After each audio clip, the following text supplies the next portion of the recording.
And here we go. We's gonna play some game Mexican Train. We're looking at 8.4. We're looking at combinations now. Combinations, different than permutations. Don't get those two confused. Permutations was when order mattered.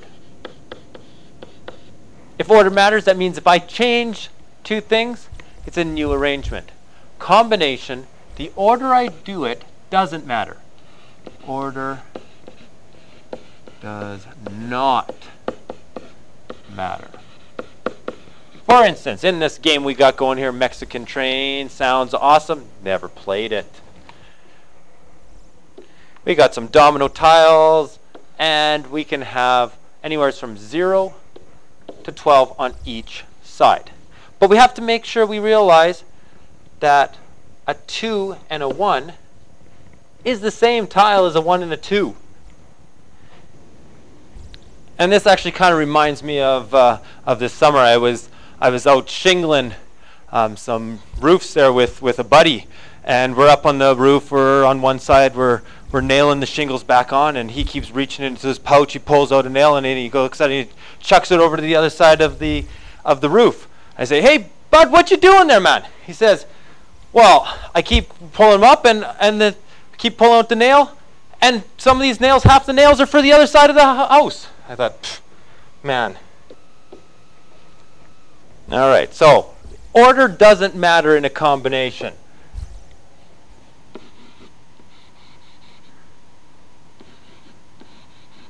Same nail. All right, for those of you who didn't get the joke. To do a question like this, let's use a graphic organizer, something to bring our thoughts together. And how about a table? Table works great. So we got our left side and our right side. The left side, options.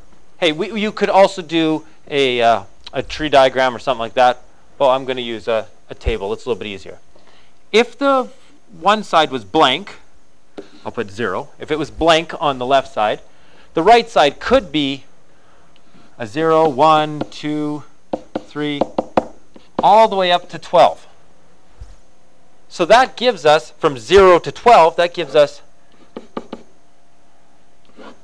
number of options. That gives us 13 options if the left side was blank.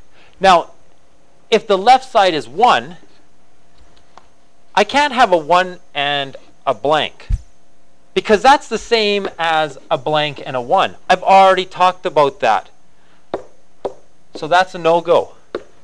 I have to then go from a 1 and a 1, 2, 3, all the way to 12. If left side is 1, there's actually only 12 options for those ones. If the left side is 2, I can't use a 2 and a 0, because that's the same as a 0 and a 2. I can't use a 2 and a 1 because that's the same as a 1 and a 2. So I'm starting at, if the left side is 2, the right side is 2, 3, 4, all the way up to 12. That gives me 11. You can probably see the pattern, and that's going to continue here. All the way to, what if the left side was 12? Then the right side couldn't be 12 and 11. That would have been the same as 11 and 12, which I just did before it. And it can't be 12 and 0, can't be 12 and 1, can't be 12 and 2. The only option left here is 12 and 12, all the way to 1. So we've got a whole line that are going to go down from 13 all the way to 1.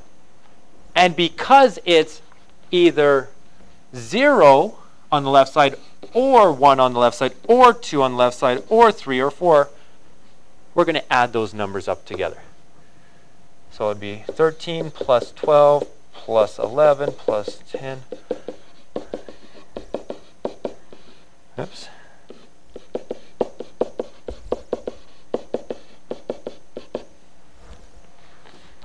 Adding all those up gives us 91 different tiles in that game. All right, let's go and eat some dinner. we're going to the restaurant. We're going to be a critic here. And we're saying each meal comes with a choice of 4 side dishes. And as a critic, we need to rank the 2 favorite side dishes in order of preference. How many different rankings are possible? First decision you got to ask yourself, does the order that I put these down matter?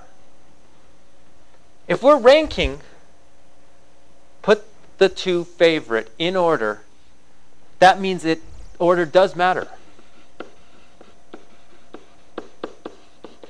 Coming in first place is different than coming in second place. Because of that, this is a permutation. So part A, permutation. Let's look at it. Whenever we can do a permutation, we can write down the 2 spots. Or, other way to think of it, if you can write down the lines, it is a permutation. How many side dishes are possible to be ranked as number 1? Well, there's 4. So then how many side dishes are able to be ranked as number 2? Well, there's 3. So fundamental counting principle allows us to just go 4 times 3, which is 12. Or you could have said 4p3, which is 12. Part B here. Now you're going out, you're just going to go eat for yourself, and you're saying, hey, you get to choose 2 out of the 4 side dishes. You say, all right. Does the order that I ask them to put them on my plate matter? If I say, ooh, I'd like the baked potato and the seasonal veggies. Does it matter if I say baked potato, then seasonal veggies, or if I say seasonal veggies and baked potato? No, I get both of them on my plate. The order does not matter.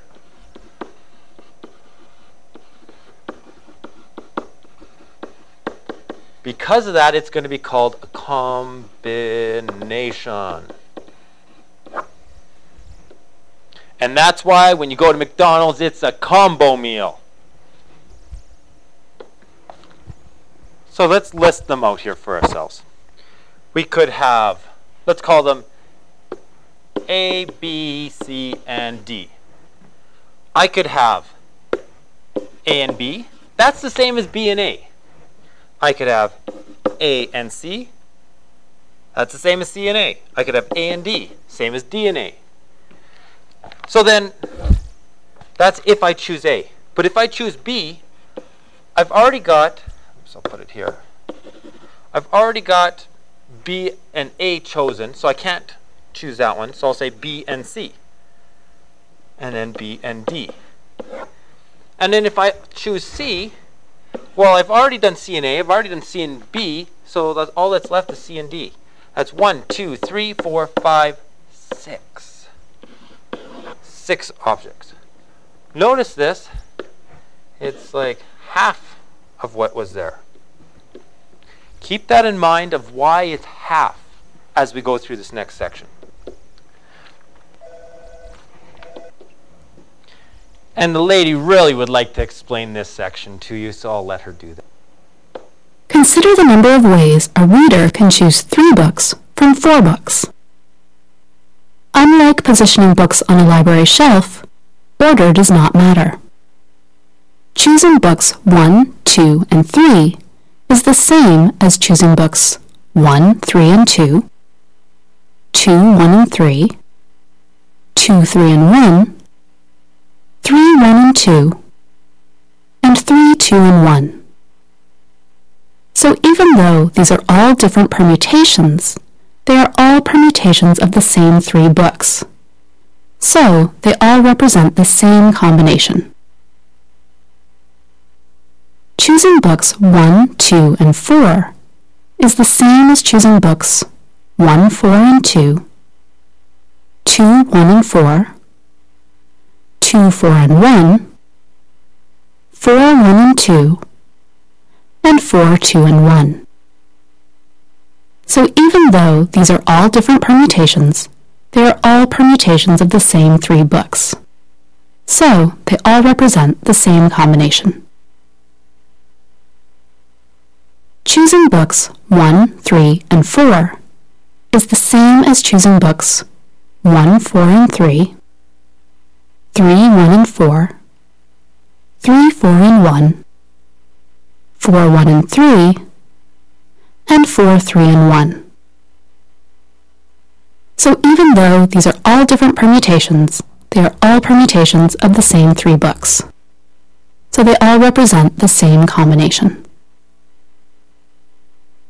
Choosing books 2, 3, and 4 is the same as choosing books 2, 4, and 3, 3, 2, and 4, 3, 4, and 2, 4, 2, and 3, and 4, 3, and 2.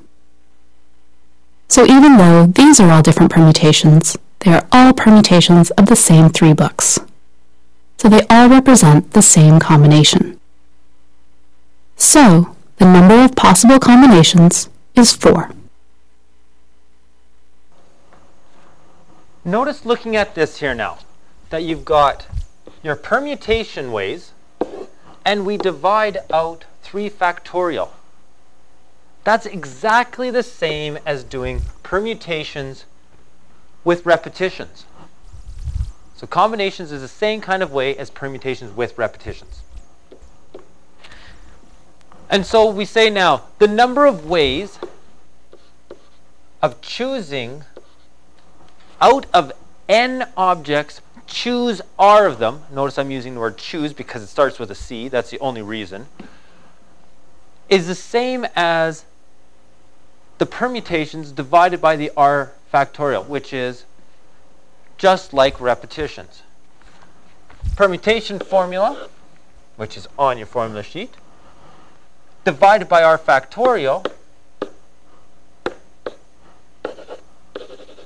gives us our combination now.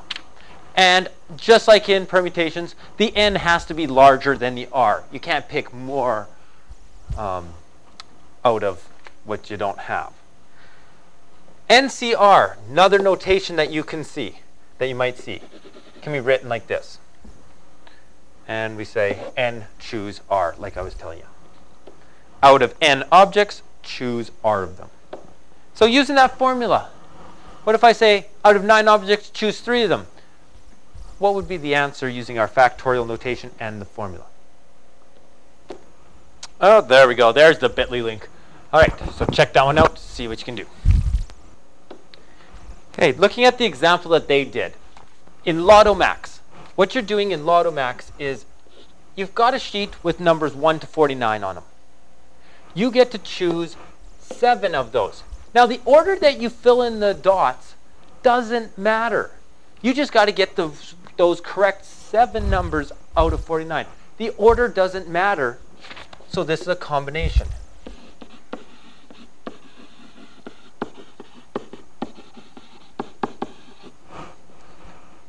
So because it's a combination, we're saying out of 49 numbers, you got to choose the right 7. Plugging it into our combination formula, we come up with 85, almost 86 million possible combinations of those 7 numbers. So right now, Lotto Max costs $5, and you're winning around 40 to 50 million with, they've got, you know, like 10 max millions and those kind of an extra $1 million. But your chance of winning is only 1 out of 86 million. And so now we go to the Keno lottery. There's 20 numbers that you choose from 1 to 80. How many combinations of those 20 numbers are possible? So we're saying out of 80 numbers, you get to choose 20 of them. Well, that's going to be using the formula n factorial over n minus r factorial, where n is 80, so 80 factorial over 80, the r is 20 minus 20 factorial, 20 factorial. Or in other words, 80 factorial over 60 factorial, 20 factorial. Don't forget that when you plug it into your calculator, you got brackets going on there. We plug it in, and our calculator goes, whoa, this is a crazy number. You get 3.84 approximately times 10 to the 18. That means move that decimal place 18 places to the right. That's crazy. Probability of winning that, 1 out of that. That's it. So then the other more popular lotto is Lotto 649, which means out of the 49 numbers, just like Lotto Max, out of the 49 numbers, choose 6 of them. Do that one for yourself. See how many combinations that one has. And remember, your probability of winning is 1 out of that. Do this up for yourself, and you'll see why I always say the lotto is a tax on the mathematically challenged. So luckily, your calculator handles this as well. You can punch in, just like that last one for the Lotto Max, 49C7 on your calculator. There's your keystrokes. Where 49 and 3. Oops, no, sorry. 49 and 7, sorry, are your numbers from your 7 out of 49. All right, let's work. You're going to be working at the snack bar at the local arena there. They're at the LRC. Let's do it. So, 10 applicants. We're just going to choose 4. It doesn't matter which 4 I choose. It doesn't matter the order that you get hired. You're still working. So the first one is 10C4. You could punch that straight into your calculator, just the way I showed you. Get to your answer. Using our formula, 10 factorial over 10 minus 4 factorial, 4 factorial, you have to be able to use the formula as well. 10 factorial over 6 factorial, 4 factorial. That punches into the calculator, 210. Same as if you just used your calculator straight up. But now what happens if I say, I'm going to choose 6 applicants? Interesting. Let's see. Is it going to be more? Is it going to be less? Let's check it out. So out of those 10 applicants, I'm choosing 6 of them this time. 10 factorial over 10 minus 6 factorial. 6 factorial gives me 10 factorial over 4 factorial, 6 factorial. Punch that into our calculator. Oh, 210. Why?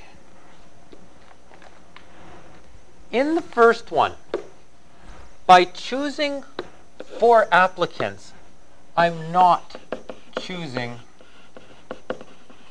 6 of them. So I'm choosing 4 of them saying, hey, you're going to work. And I'm saying to 6 of them, you're not. In the second one, I'm choosing 6, and then I'm not choosing 4 of them.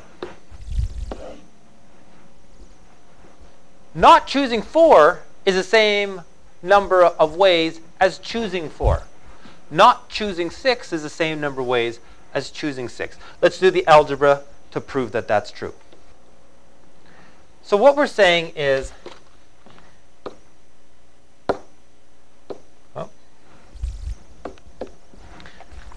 when we change r with n minus r, so in other words, 10 minus 6 is 4. 10 minus 4 is 6. If we plug that in and work it through our r spot, all the way through everywhere we see r, we put n minus r instead. Then distribute in that negative. I get n minus n plus r now. N minus n, whew, gone. I get left with r, n minus r. Just like I started with. Always going to happen if the 2 r values add up to the n value.